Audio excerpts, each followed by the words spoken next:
What's cracking, guys? Omar Isaf here, back with another video. Back today to talk about back training or just lifting in general. There's three major points I want to say. In this video, you're going to see me do 10 sets of 5 repetitions on the weighted pull-up. As you guys may have heard, recently I'm putting more of an emphasis on the horizontal pull, which means I'll be doing more bent over rows.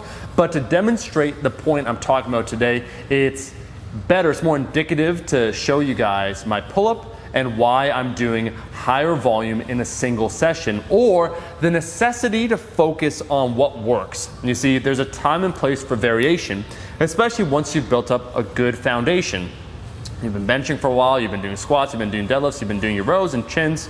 That's important. But over time, naturally, mechanically, for some people, depending upon their morphology, some areas will take over more than others. And so on the bench press, once again, if you don't get a lot of chest development, maybe it's time to do more cable flies. Maybe it's time for you to focus on the low incline bench press. Maybe it's time to do a variation where you widen the grip and see what happens. So optimizing the lifts for your body is very important, but this doesn't mean you do an endless amount of variations. In fact, I think you should always have a primary movement for a muscle group that you try and get better at, you try and get essentially stronger at, and that's why strength is so important. And I'm showing you guys this right now. I'm doing 10 sets of 5 with 55 pounds weighted on the pull-ups. Nothing crazy, but I completed the 10 sets in probably 20 minutes, so it's a pretty high density amount of sets. Total 50 repetitions in 20 minutes. And every single repetition felt good. I was training sub-maximally, but it's a way for me to accumulate more volume and quality volume. And what I want to say and why I chose pull-ups, some movements are better than others to get stronger in. And what I mean when I say that, I think one of the primary reasons that the bench press has become popular, one, it's a standardized movement, it's available in every gym. 2, I think it strokes everyone's ego. But 3, it's easier when it comes to stability because it's a closed chain kinetic movement, which means your shoulder blades are pinned against the bench press. It takes out a lot of that stability, the necessity to stabilize your own body, which in the overhead press you need to do. And in something like the pull-up, you really need to do, because if you don't have your movement locked down in place, you'll be swinging like a damn fool.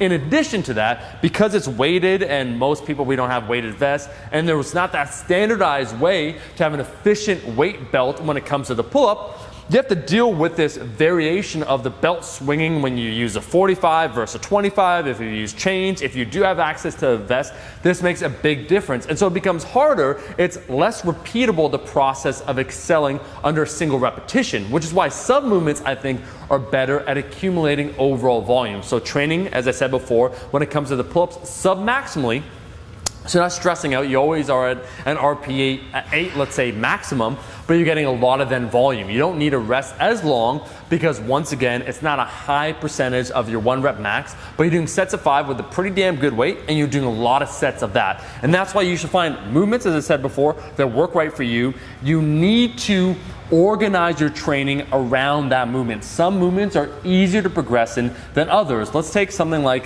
a bicep curl, which involves less muscle groups.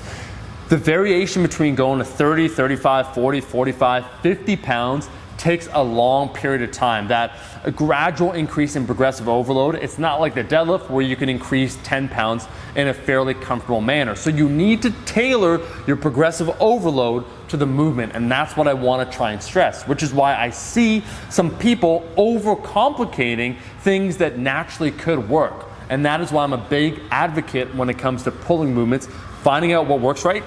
Bench over row, awesome. Maybe a 1-arm dumbbell row, maybe the pull-up variation, and doing a hell of a lot of that movement. And really, my back is the thing that's grown the most in the last little bit, thanks to focusing on the big basics and trying to become better at them. And really, the last thing I want to say, even when it comes to the non-big 3, so let's say you want to get stronger when it comes to your triceps, even though they're relevant for the bench press or the overhead press, becoming stronger in one primary movement will bleed over or trickle down to every single other movement for that muscle group. Meaning that now, as I'm becoming stronger in the pull-up, the seated row, the pull down, the straight arm lat pull down, I'm using more and more weight, because that movement, it's much like on the squat. If you go from a 400 to 500 pound squat, your front squat is likely to increase even if you've never been, even if you haven't been doing the front squat while your major squat has been increasing. Strength brings everything up, and that's why